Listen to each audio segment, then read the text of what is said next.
Pourquoi la Russie gagne autant d'influence en Afrique? Analyse claire. En quelques années, la Russie est devenue l'un des acteurs les plus influents en Afrique. Armement, sécurité, diplomatie, industrie. Du Mali au Burkina, du Niger à la Centrafrique, Moscou s'installe. Pour certains, c'est une délivrance après la France. Pour d'autres, c'est juste une nouvelle puissance étrangère. Alors la Russie est-elle un partenaire stratégique ou une nouvelle dépendance? Analyse claire dans cette vidéo. C'est qu'il y a quelque chose qui vient sur l'Afrique de l'Ouest, que j'ai appelé l'hiver noir. L'hiver noir. D'abord, pourquoi les Africains se tournent vers la Russie? Cela se justifie d'abord par un échec des partenaires occidentaux. Après des années d'alliance avec la France, l'UE ou les États-Unis, beaucoup de pays n'ont pas vu de progrès. Le terrorisme qui avance, des dettes qui augmentent, une ingérence politique, des contrats déséquilibrés. Des peuples ont fini par se dire « cela suffit ». Moscou arrive avec un discours simple, respect de la souveraineté, coopération militaire directe, pas de leçon de la démocratie, pas de sanctions politiques. Ce discours séduit les nouvelles autorités africaines. Le résultat est là. Au Mali, l'armée a repris Kidal. Au Burkina, le territoire reconquis augmente. Au Niger, les accords se multiplient. Ainsi, on se demande ce que la Russie propose.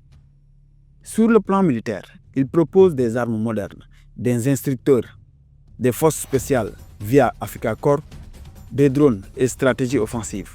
Sur le plan politique et diplomatique, soutien aux Nations Unies, protection contre les sanctions occidentales. Et sur le plan économique, mines, énergie, infrastructures. Des projets industriels. La Russie ne vient pas comme un colon, elle vient comme un partenaire d'affaires qui veut des ressources. Pendant plus de 60 ans, la France, l'UE, les États-Unis contrôlaient l'essentiel. Formation militaire, économie, diplomatie, matières premières. L'arrivée de la Russie casse ce système. Pour la première fois, les États africains se disent « si tu ne respectes pas nos intérêts, on change de partenaire ». Conséquence, les anciennes puissances sont obligées d'adapter leur comportement. Elles ne peuvent plus imposer leurs conditions comme avant.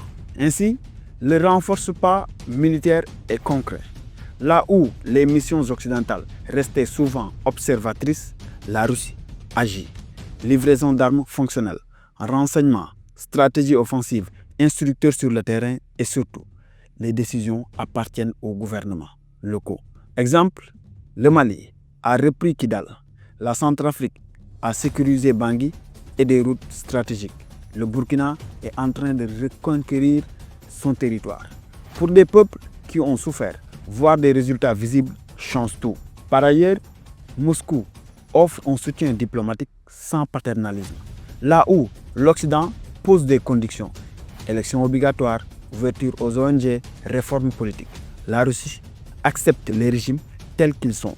Que ce soit un gouvernement militaire, civil ou de transition, la Russie ne juge pas. C'est pourquoi les résultats sont palpants. Les dirigeants africains négocient sans menace de sanctions, suspension d'aide ou chantage politique. La valorisation psychologique et symbolique. Pour beaucoup de peuples africains, la Russie représente la résistance à l'impérialisme, la reconnaissance des États africains comme partenaires égaux. La fin de l'humiliation diplomatique, l'idée que l'Afrique peut dire non. Et ça, c'est un avantage énorme sur le plan mental et social. De l'autre côté, la coopération économique est plus directe. Mines, pétrole, gaz, infrastructures, énergie.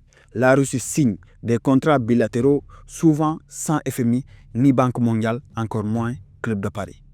Moins de dettes extérieures, plus de contrôle national, possibilité de négocier des pourcentages plus élevés sur les ressources. Ainsi, le bilan est sans appel et les avantages sont là. Puissance militaire réelle, partenariat sans chantage, symbole de souveraineté retrouvée, diversification économique, moins d'ingérence politique, plus de respect diplomatique. Cependant, il y a des risques pour l'Afrique. D'abord, la dépendance militaire. Si un pays confie 100% de sa sécurité à la Russie, il devient dépendant pour les armes, la formation, les opérations et l'entretien. Et si demain, la Russie change de politique et si elle demande des concessions, l'Afrique ne doit jamais remettre l'avenir de sa sécurité en une seule puissance, même amie. Des accords opaques sur les ressources. Certaines coopérations minières ou pétrolières sont confidentielles, comme avec l'Occident. Il peut y avoir exploitation excessive, faible rémunération, pollution, contrat à long terme qui lie l'État pour 20 ou 30 ans. L'exemple de la Centrafrique est là. La Russie protège militairement, mais exploite aussi or, diamants et bois. Si l'État n'est pas vigilant, il peut perdre le contrôle de ses richesses. Avec ce partenariat, quel futur peut-on attendre?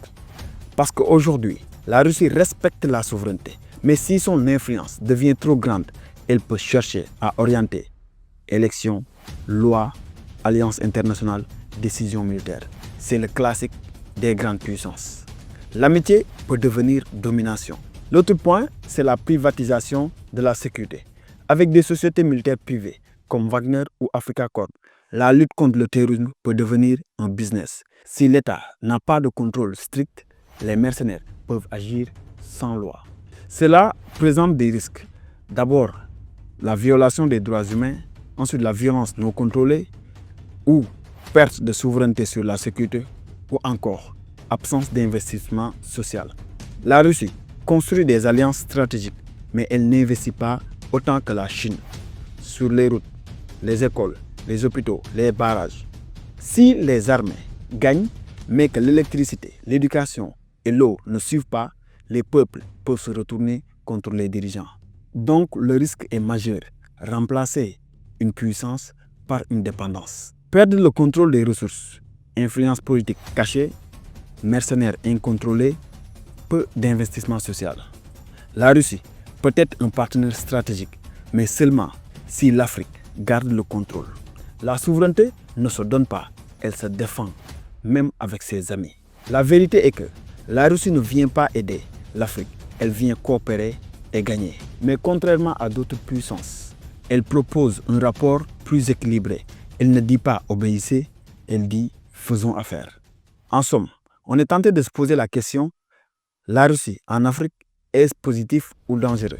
La vérité dépend de ce que l'Afrique en fait. Si les États négocient intelligemment, diversifient leurs économies, protègent leurs ressources, alors c'est une opportunité historique. Mais si les dirigeants remplacent une dépendance par une autre, rien ne changera. Pour toi, la Russie est-elle un allié de l'Afrique ou un nouveau maître? Écris ta réponse en commentaire. C'est qu'il y a quelque chose qui vient sur l'Afrique de l'Ouest, que j'ai appelé l'hiver noir. L'hiver noir.